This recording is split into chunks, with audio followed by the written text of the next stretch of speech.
కొనుగోలు ఆపేయండి, రష్యా చైనాతో పొత్తు పెట్టుకుంటే భారత్కి మేమేంటో చూపిస్తాం. ఏం నువ్వు చూపించేది? అమెరికా చూపిస్తే భారత్ భయపడిపోద్దా? అమెరికాతో భారత్ కొరిగేదేంటి? మహా అయితే భారతీయులు ఎవరైనా అమెరికా నివసిస్తున్న వారు, తెలుగు వాళ్ళు ఎవరైనా ఉన్నా, భారతీయులు ఎవరైనా ఉన్నా, వారంతా కూడా వాళ్ళ మేధాశక్తితోనే, వాళ్ళకుండే ఆలోచనతో, వాళ్ళకుండే మేధాశక్తితో వాళ్ళు అక్కడ ఉద్యోగాలు చేస్తున్నారు. అంటే మా మేధస్సుని మీకోసం ఉపయోగిస్తున్నాం అంతే. ఇక్కడేం ఖాళీగా లేకపోతే ఇక్కడ ఏమైనా దొరక్కనో, తిండి తిప్పలు లేకనో, ఇంకేదైనా ఆకలితో అలమటిస్తుంటేనో మీ వైపుగా చూసి మీ దగ్గర నుంచి ఏదో ఆశిస్తేనో పొరపాటు. Give and take policy. మీరు మా దగ్గర నుంచి కొనుగోలు చేయండి, మేము మీ దగ్గర నుంచి కొనుగోలు చేస్తాం. మీ దగ్గర నుంచి మేధాశక్తిని మీరు తీసుకోండి, మీ దగ్గర నుంచి ఆ డబ్బులను మేము తీసుకుంటాం. సో ఈ రకంగా గివ్ అండ్ టేక్ పాలసీ మంచిగా న్యూట్రల్ వరకు ఉండిపోయి ఒకరినొకరు గౌరవించుకున్నంత సేపు ఏమీ జరగదు, అంతా సవ్యంగానే జరుగుతుంది. ఎప్పుడైతే గౌరవానికి భంగం కలుగుతుందో, మాకు ఇచ్చేటువంటి మర్యాదకి, మా దేశాన్ని పూర్తిగా కించపరిచే విధంగా, ఇక్కడ ప్రజల్ని కించపరిచే విధంగా, ఆత్మస్థైర్యాన్ని దెబ్బతీసే విధంగా, ఆత్మగౌరవాన్ని పూర్తిగా మంట కలిపే విధంగా మాట్లాడతారో అప్పుడే అసలు యుద్ధం మొదలవుతుంటుంది. సో భారత్ని పాకిస్తాన్తో మీరు పోల్చుకుంటే మీ అంతటి మూర్ఖులు ఉండరు.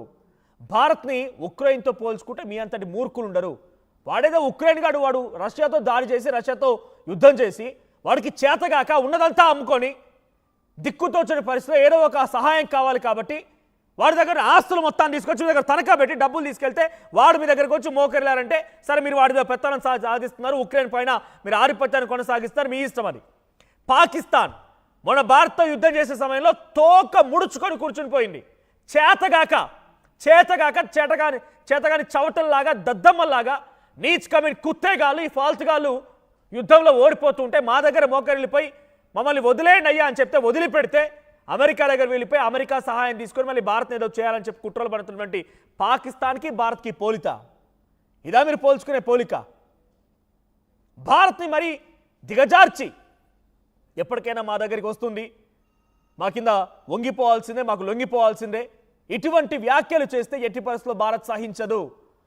మళ్ళీ చెప్తున్నాను, నిజంగా అటువంటి పరిస్థితే వస్తే, అంత దయనీయమైన పరిస్థితే వస్తే తల తాకట్టు పెట్టుకుని బతకగలుగుతుంది ఆత్మగౌరవం కోసం. కానీ ఒకటి దగ్గర మోకరిల్లిపోయి ఒకటి కాళ్ళ కింద చెప్పులాగా నలిగిపోవడం ఎప్పుడూ నా భారతదేశం ఒప్పుకోరు, ఎప్పుడు నా భారతీయ ప్రజలు ఒప్పుకోరు.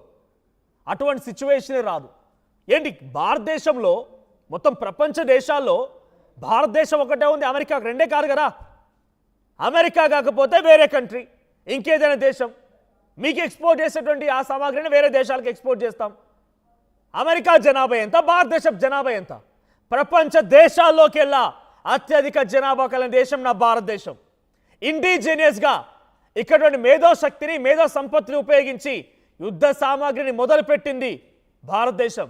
అంటే ఇప్పుడిప్పుడే ఎదుగుతున్న దేశం కదా, ఏదైనా చేస్తే వాళ్ళు లొంగిపోతారేమో, భయపడిపోతారేమో, బెంగపాటు గురవుతారేమో, ఏదైనా చేయొచ్చు, వాళ్ళని తొక్కి పెట్టొచ్చు, కాలికిన చెప్పులా మార్చుకోవచ్చు, కాలికిన మట్టిలా మార్చుకోవచ్చు. అంటే మానవ బాంబులు అయిపోతారు, జాగ్రత్త. మీరు ఎవరితోనైతే ఎగ్గొక్కోకూడదో, ఎవరితోనైతే పెట్టుకోకూడదు, ఆ రకంగానే మీ మాట కనబడుతున్నాయి. మీరు మమ్మల్ని టారిఫ్తో ఇబ్బంది పెట్టారు. ఎస్, టారిఫ్తో ఇబ్బంది పెడతారు, మీ ఫైనాన్షియల్ సిస్టమ్ కదా, మీ ఇష్టం వచ్చినట్టు వివరిస్తున్నారు, మా ఇష్టం వచ్చినట్టు వివరిస్తామేమని చెప్పి అంతవరకే వెళ్ళాం. లీగల్గా చూసుకోవడం కోసం వరల్డ్ ట్రేడ్ సెంటర్ని కూడా ఆశ్రయించాం, లీగల్ ఫైట్కి సిద్ధమయ్యాం. కానీ మీరు మరీ పూర్తిగా దిగజారిపోయి మనుషులని, దేశాన్ని, దేశ ప్రజల్ని కించపరిచే విధంగా మాట్లాడితే ప్రతి ఒక్క వ్యక్తి ఒక సైనికుడు అవుతాడు. 140 కోట్ల మంది సైనికులతో అనవసరంగా గోక్కోవద్దు. భారతీయ ప్రజలు, భారతీయుల యొక్క ఆత్మస్థైర్యం గురించి బ్రిటన్ దేశాన్ని అడుగు. మాపై అణిచివేసి మమ్మల్ని ఏదో చేయాలని ఒక దురుద్దేశంతో వచ్చినటువంటి బ్రిటన్ దేశాలు అడుగు, బ్రిటిష్ని అడుగు, వాళ్ళు చెప్తారు సమాధానం. అటువంటి భారతదేశం పైన మీ అవాకులు చెవాకులు పేలుతాయి, ఏదో భయపడిపోతారు, నైవంచన గురి చేయొచ్చన కదా అనే ఒక ఆలోచనతో ఉంటే డెఫినెట్గా పొరపాటు పడ్డట్టే. ఇది కేవలం మీకు వార్తని చెప్పడంలోనే కాదు, ఒక భారతీయుడిగా నాకున్న ఆవేదన, నాకున్న ఆగ్రహాన్ని కూడా మేము ముందుంచే ప్రయత్నం చేస్తున్నాను. సో మీరు కూడా కామెంట్ చేయండి. అమెరికాకు సంబంధించి అమెరికా అధ్యక్షుడు డొనాల్డ్ ట్రంప్ యొక్క అడ్వైజర్ పీటర్ నవారో ఆయన ఏం చెప్తున్నారంటే, భారత్ యూరోపియన్ దేశాల మాదిరిగా వాళ్ళకు కూడా తెలిసి వచ్చింది, వాళ్ళు కూడా ఏదో రోజు మా కాళ్ళ దగ్గరికి రాబోతున్నారు, మేము చెప్పింది వినాల్సిందే, మా దగ్గరికి వచ్చి కూర్చోవాల్సిందే, మేము చెప్పినట్టుగా తోక ఆడించాల్సిందే. ఈ రకమైన వ్యాఖ్యలు అక్కడ పీటర్ నవారో, అమెరికా డొనాల్డ్ ట్రంప్ యొక్క అడ్వైజర్ మాట్లాడుతున్నాడు. ఇవి సహిద్దామా? వీటిని చూస్తూ ఊరుకుందామా? ఇప్పటికే మనల్ని కాదని చెప్పి శత్రుదేశం అటువంటి పాకిస్తాన్కి, ఒక ఉగ్రవాద దేశం అటువంటి పాకిస్తాన్కి సహకరిస్తూ వారి దగ్గర ఆయిల్ రిజర్వ్స్ పెట్టుబడి పెడతారంటే, సరే నువ్వు కొట్టకజావాడిని మీరు సంకలు రాక్కుంటారా, లేకపోతే ఏం చేసుకుంటారా మీ ఇష్టం. అది మీరు భుజాలు తడువుకుంటారా, ఒకటి దగ్గర ఒకడు చొరబడి ఇంకేమైనా చేసుకుంటారా మీ ఇష్టం. అది మాకు అక్కర్లేదు అన్నట్టుగా కొంత మౌనంగానే ఉండిపోయాం. కానీ ఎప్పుడైతే ఏదో ఒక రోజున భారతదేశం కూడా పాకిస్తాన్ దగ్గర ఆయిల్ కొనుగోలు చేసే పరిస్థితి వస్తుంది అని చెప్పి మీరు మాట్లాడుకొచ్చారో, అప్పుడు మా ఆత్మగౌరవం మీద దెబ్బ కొట్టినట్టయింది. అయినా సహించాం. ఈ పిచ్చి ట్రంప్, ఈ దుస్సాహసి ఏదో ఒకటి మాట్లాడుతున్నాడు కదా అని రకంగా మౌనంగానే ఉండిపోయాం.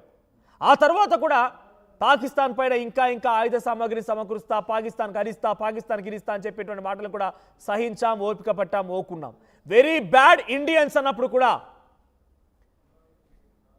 రైట్, వెరీ బ్యాడ్ ఇండియన్స్ అన్నప్పుడు కూడా సహించాం, ఓపిక పట్టాం. కానీ మరీ దిగజారిపోయి భారత్ని ఈ రకంగా అవాకులు చవాకులు పేలుస్తూ ఇష్టం వచ్చినట్టుగా మాట్లాడితే ఎట్టి పరిస్థితుల్లో ఊకునేది లేనేలేదు, సహించేది లేనేదు.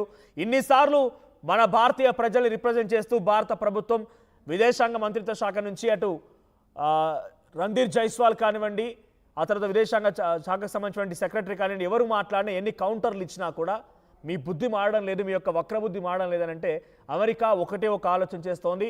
అత్యధిక జనాభా కలిగిన భారతదేశాన్ని ఇబ్బందులకు గురి చేస్తే ఇక అన్ని దేశాలు మాకు కైవసం అయిపోతాయి కదా ఒక దురాలోచనతో, దుస్సాహసంతో ముందుకు వెళ్తోంది.